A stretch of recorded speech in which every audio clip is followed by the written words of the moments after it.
नमस्कार। आज है 7 फरवरी और आज की इस चर्चा में हम देखेंगे कि दुनिया भर में क्या कुछ खास हो रहा है।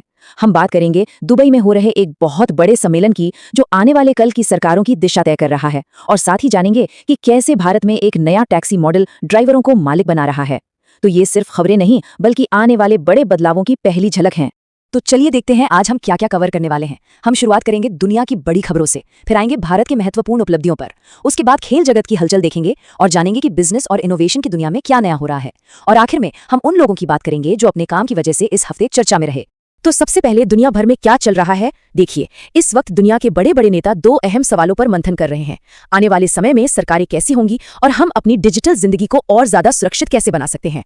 तो दुबई में वर्ल्ड गवर्नमेंट समिट शुरू हो चुका है। अब यह है क्या?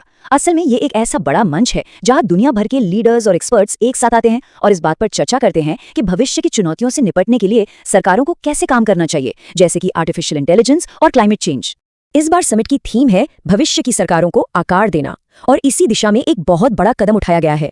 भारत और यूएई के बीच एक डिजिटल पेमेंट समझौता हुआ है। आसान शब्दों में कहें तो अब दोनों देशों के बीच पैसा भेजना और भी आसान और तेज हो जाएगा, जो कि बिजनेस और टूरिज्म दोनों के लिए एक बहुत अच्छी खबर है। देखिए, जहां एक तरफ डिजिटल पेमेंट्स जैसी चीजें हमारी जिंदगी आसान बना रही हैं, वहीं दूसरी तरफ हमारी डिजिटल दुनिया को सुरक्षित रखना भी तो जरूरी है ना? बस इसी बात को याद दिलाने के लिए हर साल सुरक्षित इंटरनेट दिवस मनाया जाता है, और इस साल का मैसेज बिल्कुल साफ है। एक बेहतर और सुरक्षित इंटरनेट बनाने के लिए हम सभी को मिलकर काम करना होगा। चलिए अब आते हैं अपने देश पर, जहां कुछ वाकई में ग्राउंड ब्रेकिंग काम हो रहा है। हम देखेंगे कि कैसे एक राज्य अपने बुजुर्गों के लिए खास बजट लेकर आया है और कैसे देश की रक्षा प्रणाली और भी मजबूत हो रही है। ये एक बहुत ही शानदार और जरूरी पहल है। सोचिए, देश में पहली बार किसी राज्य ने अपने बुजुर्गों के लिए एक अलग से एक पूरा का पूरा बजट पेश किया है। ये कदम दिखाता है कि हमारे समाज में वरिष्ठ नागरिकों की देखभाल को कितनी अहमियत दी जा रही है। तो इस बजट का असल मतलब क्या है? इसका सीधा सा मतलब है कि बुजुर्गों के हाथ में अब ज्यादा पैसा आएगा, उन्हें टैक्स में छूट मिलेगी और स्वास्थ्य सुविधाओं के लिए भी बेहतर इंतजाम होगा। ये सिर्फ एक बजट नहीं बल्कि ये सुनिश्चित करने की कोशिश है कि हमारे बुजुर्ग सम्मान के साथ अपना जीवन जी सकें। केरल की ये पहल तो अपनी जगह है ही, पर केंद्र सरकार भी पूरे देश के स्वास्थ्य को लेकर एक लॉन्ग टर्म विजन के साथ चल रही है। सरकार ने आने वाले कुछ सालों के लिए कुछ बहुत बड़े और एम्बिशियस लक्ष्य तय किए हैं, और ये टाइमलाइन भारत के भविष्य की महत्वाकांक्षाओं को दिखाती है। 2025 तक टीबी को खत्म करने का लक्ष्य हो या 2040 तक चांद पर इंसान भेजने का, ये लक्ष्य दिखाते हैं कि भारत स्वास्थ्य और विज्ञान दोनों ही क्षेत्रों में एक लंबी छलांग लगाने की तैयारी में है। स्वास्थ्य और विज्ञान के साथ साथ देश की सुरक्षा भी टॉप प्रायोरिटी पर है, और इसी सिलसिले में डीआरडीओ ने अग्नि प्राइम मिसाइल का रात में सफल परीक्षण किया है। अब रात में परीक्षण का मतलब है कि हमारी सैन्य क्षमता और भी बढ़ गई है और हम किसी भी समय किसी भी परिस्थिति में जवाब देने के लिए तैयार हैं। चलिए अब रुख करते हैं खेल की दुनिया का, जहां एक्शन बर्फीली चोटियों से लेकर क्रिकेट के मैदान तक फैला हुआ है। ये काफी दिलचस्प है। एक तरफ दुनिया की नजरें इटली में होने वाले विंटर ओलंपिक्स पर है, तो वहीं हमारे देश में जम्मू कश्मीर के गुलमर्ग में खेलो इंडिया विंटर गेम्स हो रहे हैं। ये दिखाता है कि कैसे विंटर स्पोर्ट्स का क्रेज अब भारत में भी तेजी से बढ़ रहा है और हमारे खिलाड़ियों को एक बेहतरीन प्लेटफॉर्म मिल रहा है।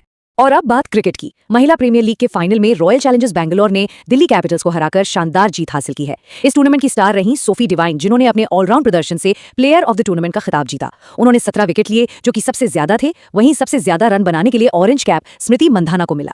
चलिए अब बिजनेस और इनोवेशन की दुनिया में चलते हैं, जहां दो बहुत ही दिलचस्प डेवलपमेंट्स हुई हैं। एक जो टैक्सी चलाने के तरीके को बदल सकती है, और दूसरी एक कंपनी के बारे में जिसने एक ऐसा आंकड़ा छुआ है जो अविश्वसनीय लगता है।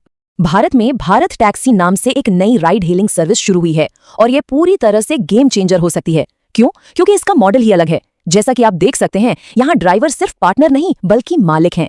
कंपनी कोई कमीशन नहीं लेती, जिसका मतलब है कि कमाई का बड़ा हिस्सा सीधे ड्राइवर की जेब में जाता है। और अब ये नंबर देखिए, $1 ट्रिलियन। ये कोई छोटा मोटा आंकड़ा नहीं है। वॉलमार्ट दुनिया की पहली रिटेल कंपनी बन गई है जिसका बाजार मूल्य इस विशाल आंकड़े तक पहुंच गया है। ये वाकई में एक बहुत बड़ा मील का पत्थर है। और आखिर में बात करते हैं उन लोगों की जिन्होंने अपने काम से समाज पर एक गहरी छाप छोड़ी है और इस हफ्ते हम सभी के लिए प्रेरणा का स्रोत बने हैं। ये शब्द है भारतीय शिक्षिका रूबल नागी के, और ये सिर्फ शब्द नहीं बल्कि उनका मिशन है। उन्होंने झुग्गी झोपड़ियों में 800 से ज्यादा लर्निंग सेंटर्स बनाए हैं, और उनके इसी असाधारण काम के लिए उन्हें प्रतिष्ठित ग्लोबल टीचर अवार्ड से सम्मानित किया गया है। इसके अलावा कुछ और भी अहम नियुक्तियां हुई हैं। नेमचा किपगेन मणिपुर की पहली महिला उप मुख्यमंत्री बनी है, जो महिला सशक्तिकरण के लिए एक बहुत बड़ा मैसेज है। वहीं सुनेत्रा पवार ने महाराष्ट्र में उप मुख्यमंत्री का पदभार संभाला है। और खेल की दुनिया से हमारे अपने Olympic gold medallist Neeraj Chopra को फिट इंडिया मूवमेंट का नया ब्रांड एम्बेसडर बनाया गया है, जो जाहिर तौर पर युवाओं को फिटनेस के लिए प्रेरित करेंगे।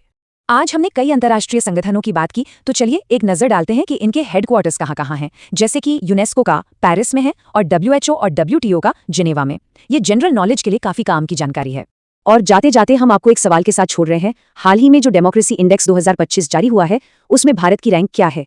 ये सवाल हमें सोचने पर मजबूर करता है कि एक देश के तौर पर हम कहाँ खड़े हैं और हमें आगे कहाँ जाना है। इस पर जरूर सोचिएगा। आज के लिए बस इतना ही। धन्यवाद।